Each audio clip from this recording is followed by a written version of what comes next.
রহমান। পারভেজদা আপনাকে স্বাগত। আমি আসছি আপনার কাছে, আমি এরপরে যাব তন্ময়দার কাছে। তন্ময়দা, বারবার আপনাদের বিরুদ্ধে অভিযোগ, ভোট এলেই আপনারা ইডি সিবিআই লাগিয়ে দেন এবং বিরোধী দলকে ভয় দেখান, জেলে পুরে দেন, এবং এখন একটা এমন সিচুয়েশন তৈরি হয়েছে এই সংবিধান সংশোধনকে কেন্দ্র করে যে আরও বেশি করে ইডি এবং সিবিআইয়ের এই বাংলা একটা টার্গেট করবে। এবং যদিও আলটিমেটলি দোষ প্রমাণ করা যায় না, সেখানে ইডি সাকসেসে চলে আসছে, যে ইডি সাকসেসের অত্যন্ত নিম্নমানের, প্রায় 1%-এর কাছাকাছি বলছে। এবং সেখানে বারবার যারা অপরাধ করুক বা না করুক, বিচার ব্যবস্থায় তাদেরকে দোষী সাব্যস্ত না করতে পেরে এখন জোর করে এই ধরনের অভিযোগে তাদেরকে গ্রেপ্তার করা হচ্ছে। তন্ময়দা। আচ্ছা দেখুন রাজু, একটা কথাও তোমার সময় বলিনি, কিন্তু কিছু বলো না। আচ্ছা দেখুন, প্রথম কথা হচ্ছে যে এই যে সিবিআই ইডিকে তদন্তের ভার দিয়েছে হাইকোর্ট, এবং কোর্টের নির্দেশে কোর্টের নজরদারিতে তদন্ত হচ্ছে, কারণ তৃণমূলের সরকার কোনো কিছু করেনি বলে, রাজ্যের অ্যান্টি করাপশন উইং কোনো ব্যবস্থা নেয়নি বলে। দ্বিতীয়ত হচ্ছে কথা হচ্ছে যে ভোটের আগে হচ্ছে। আচ্ছা ভোটের আগে হচ্ছে, আপনি চিন্তা করে দেখুন তো, পার্থ চ্যাটার্জি কবে গ্রেপ্তার হয়েছিলেন? 2022 সালে। তখন কোন ভোট ছিল? তারপরে একে একে পার্থ চ্যাটার্জি বলুন, মানিক ভট্টাচার্য বলুন, সুবীরেশ ভট্টাচার্য, তারপরে কল্যাণময় গাঙ্গুলি, এরকম করতে করতে প্রায় 40 জনের মতো অ্যারেস্ট হয়েছে। কোন ভোটের সময় অ্যারেস্ট হয়েছে তারা? সুতরাং ভোটের সাথে এর কোনো সম্পর্ক নেই। এবার আপনি কিভাবে বলতে পারেন? দেখুন, যদি ভোটের জন্য যদি হবে, তাহলে তো ভোটের কারণে হলে, আর আজকে হচ্ছে এই ওনার নামটা কি হলো, জীবন কৃষ্ণ সাহা, তিনি তো আর মোবাইল ফোন ছুঁড়ে ফেলে দেবেন না, কারণ তিনি যদি নির্দোষ হন, তার কাছে যদি কোনো লুকোনো না থাকে, তিনি মোবাইল ছুঁড়ে ফেলবেন কেন? তিনি পাঁচিল টপকে পালানোর চেষ্টা করবেন কেন? তো ভোটের কারণে যদি হচ্ছে, তো তাহলে তো তিনি নির্দোষ বলার চেষ্টা করছে, কিন্তু সেটা নয়, তার অনেক কিছু লোকানো আছে। আর এইখানে যেটা হচ্ছে কি লোকানো আছে একটু বলবেন? দেখুন, সেটা আসল মাথাকে ধরতে চাইছে না। দেখুন, এখানে হচ্ছে একটু বুঝতে ভুল হচ্ছে, কারণ কেসটা চলছে পিএমএলএ অ্যাক্টে। পিএমএলএ অ্যাক্টে জানবেন, এই জন্য সিবিআই ইডি দুটো সংস্থাকেই দেওয়া হয়েছে, কারণ সিবিআই দেখে ক্রিমিনালিটি পার্টটা, মানে অপরাধ হয়েছে কিনা। ধরুন হচ্ছে কেউ পয়সা না নিয়ে হয়তো পাড়ার ছেলে মেয়েকে চাকরি দিয়েছে, বা বাড়ির হচ্ছে আত্মীয় স্বজনকে, যেটা এই জীবন কৃষ্ণ করেছে, ইভিন বাড়ির আত্মীয় স্বজনকে চাকরি দিয়েছে, তো সে হয়তো বলবে আমি পয়সা নিইনি, তো কিন্তু সেটাও অন্যায়। তো সেইটা হচ্ছে ক্রিমিনালিটি পার্টটা সিবিআই দেখে। এবার সিবিআই জানবেন, সিবিআই কিন্তু চার্জশিট কোর্টে দিয়ে দিয়েছে, আর ইডি দেখে যে তার মধ্যে টাকা পয়সার লেনদেন হয়েছে কিনা। আর শুধু এটা বললে হবে না যে অমুক বলছে যে ওকে চাকরি জন্য ওর কাছে 10 লাখ টাকা নিয়েছে, এটা বললে হবে না।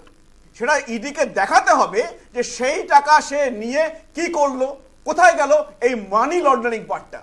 আজকে হয়তো ইডি নতুন করে কিছু খবর পেয়েছে, কারণ এখন জানা যাচ্ছে যে এই জীবন কৃষ্ণ, এরা তো হচ্ছে অনেক গভীর জলের মাছ।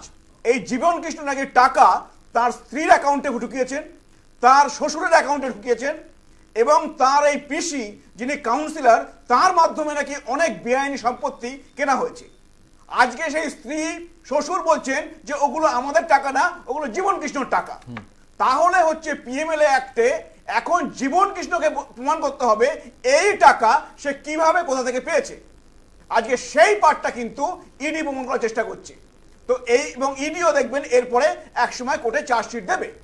সুতরাং পিএমএলএ অ্যাক্টে মনে রাখবেন, আজকে যদি মানি লন্ডারিং নাও হয়ে থাকে, তাহলে সে ইডির কেসে খালাস পেয়ে যেতে পারে, তারপরে সিবিআই কেসে তার জেল হতে পারে, সিবিআই কেসে না হলে ইডি কেসে হতে পারে, দুটোতে হতে পারে। কিন্তু এইভাবে কেসটা চলে, একটু কিছু করার পরেও সাকসেস রেট তো অত্যন্ত খারাপ। এইটা আমি আবার বলে দিচ্ছি আপনাকে বলে দিচ্ছি যে এই যে বলা হচ্ছে সাকসেস রেট, আপনি সাকসেস রেট ক্যালকুলেশন করেন কি করে?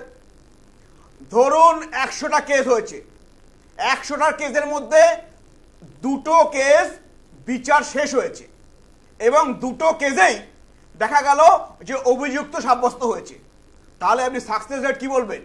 2% বলবেন না 100% বলবেন? ক্রাইম রেকর্ড বলতে সবকিছু আছে, ক্রাইম রেকর্ড বলতে আপনি দেখাতে পারবেন না যে যেগুলো বলা হচ্ছে সেগুলো কেসগুলো শেষ হয়েছে। কেস শেষ না হলে আপনি বলতে পারবেন না।